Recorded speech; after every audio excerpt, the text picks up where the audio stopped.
Hello mga kaibigan, kumusta po kayong lahat? Ayan, ngayon ay ituturo ko nga po pala sa inyo kung paano po magbalat po ng kamatis. Alam niyo na po ba ang magbalat ng kamatis? Ayan, may madali po tayong paraan kung paano magbalat po ng kamatis at ituturo ko po yan sa inyo. Tingnan nyo lang po muna yung aking gagawin. Yan, step by step po. Una, huhugasan po natin yung kamatis natin, syempre. At sa nakita nyo naman, tinanggalan natin yung parang dahon niya. At tapos guhitan po natin yung puwetan ng kamatis. Yung mababaw na guhit lang po. May purpose po yan kung bakit natin guguhitan. Ayan. Ayan, ganyan lang ang gagawin nyo hanggang sa maubos nyo pong guhitan yung kamatis. So, ayan na nga mga kaibigan, patapos na po tayo. So, ngayon naman ay mag-iinit po tayo ng tubig. Ayan, takpan na po muna natin. At saka, ayan, finally, ang bilis, kumulo na agad yung ating tubig. So, hindi ko na po na videohan yung paglunod natin ng ating kamatis. Ayan, pag nalagay nyo na po yung kamatis sa mainit na tubig, at tabayanan nyo po siya. At pag nagganyan na, pag nag-crack na po yung ating kamatis, ayan, i-ano na natin siya, i-set aside na po natin siya para hindi po masubrahan sa luto. Ayan, nakikita nyo ganyan, nag-crack na po siya. So, pagkatapos, ayan, ilublob po natin sa tubig para po hindi ma-overcook yung ating kamatis. So, ayan na, nakikita nyo na kung paano magbalat ng kamatis. Ganyan lang po kadali mga kaibigan, napakasimple. Tingnan nyo naman, oh, diba? Ang bilis-bilis.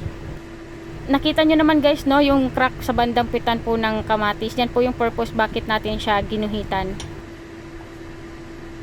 And paulit-ulit lang po hanggang sa maubos nyo ng balatan yung inyong kamatis. Ganyan lang po ang gagawin nyo. Ayan. O, diba? Tingnan nyo lang, no, mas nakakaaliw naman siyang tingnan. Lalo na pag ikaw mismo yung nagbabalat ng kamatis. Kung hindi ako napadpad dito sa Hong Kong, hindi ko alam na may ganyan palang technique kung paano balatan yung kamatis. Kasi pag hindi natin yan binalatan, pag nakain natin yung balat, alam nyo na po yung mangyayari. Diba? Para iwas po sa sakit ng tiyan, tanggalin po natin yung balat ng kamatis. Ito naman ay magpapainit po tayo ng kawali at lagyan na po natin ng mantika.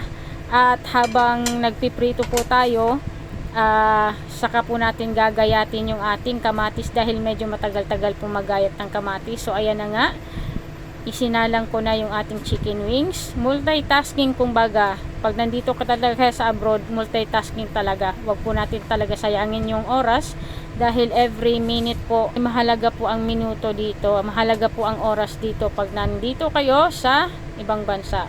So ayan na, gayatin na po natin yung ating kamatis. Ayan, tingnan nyo naman, well, nagagayat ako ng kamatis, nakasalang po yung ating chicken wings. So ayan, napapansin nyo ba yung ating sangkalan? Dalawa siya. Kasi dito po kasi sa Hong Kong, iba-iba yung sangkalan ng karne at iba yung sangkalan ng mga gulay at saka prutas.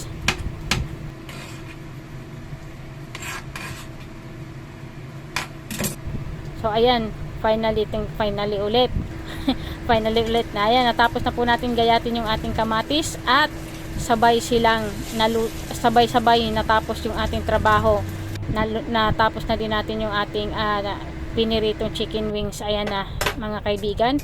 So ngayon naman ay ano po tayo ng itlog para po sa ating kamatis. 3 piraso lang po yan. Lagyan po natin ng asin, paminta at saka Knorr seasoning, chicken powder. Ayan, halu-haluin lang po natin syempre. Ayan, sa nakikita nyo naman, ganyan lang naman po ang gagawin natin.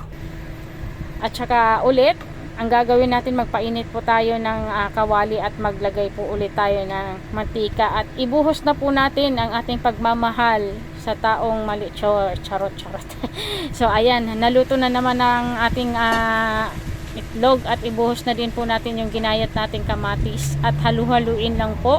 Dahan-dahan lang kasi pag hindi ka nagdahan-dahan, talagang tatalon po yung kamatis natin sa kawali.